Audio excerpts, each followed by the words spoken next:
Jacobs here at the Haven Country Club. I'm on the 13th tee box. Just thought I'd give you a tip of the week. It's November and the temperatures are starting to drop. And I get a couple of questions about how to play in colder weather. So really quickly, there's two things that need to happen when you play in cold weather.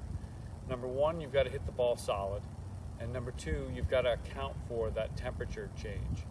So accounting for the temperature change is a little bit tough to do, but just know that 70 degrees is what's optimal temperature for the farthest flight of a golf ball. So anything below that, you're going to start losing distance. And the key that I use is for every 10 degrees below 70, I add about 2.5 yards. So that can give you a gauge when it's 40 degrees out.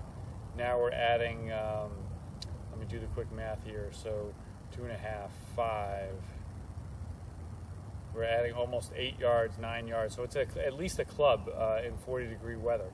And that's not accounting the wind. I always feel like in the colder weather, the wind affects the ball more than when it's warmer. But let me talk about hitting the ball solid. Hitting the ball solid means hitting it in the center of the face. I tend to slow my swing down a little bit in the cooler weather.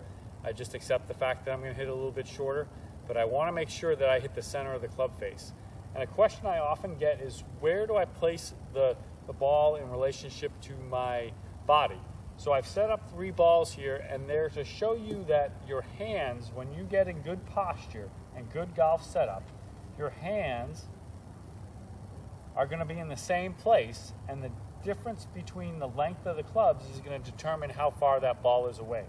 So if you're getting into your golf posture, get your feet shoulder width apart. We stand straight up. We add a tiny bit of knee bend, and then we bend at our hip, and our hands should be just above our knee cap. You know, you're resting on the thigh. And I'll give you one other drill that I use. But if I get set up here for my driver, I'm in that posture we just talked about, and here's my driver setup. So now when I take a 6-iron, I don't have to move my feet. You can see how my hands and my setup are the same distance from my body. I tilt a tiny bit more because the club is shorter, but my hands are just hanging. And now I get to my pitching wedge, and you see I still haven't moved my feet, but now my hands are still in the same distance between my body, and I'm ready to hit my shot. One thing that I do quite often is shake out and loosen my right arm.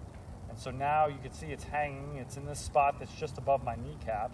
But I could swing it back and forth and be in good position.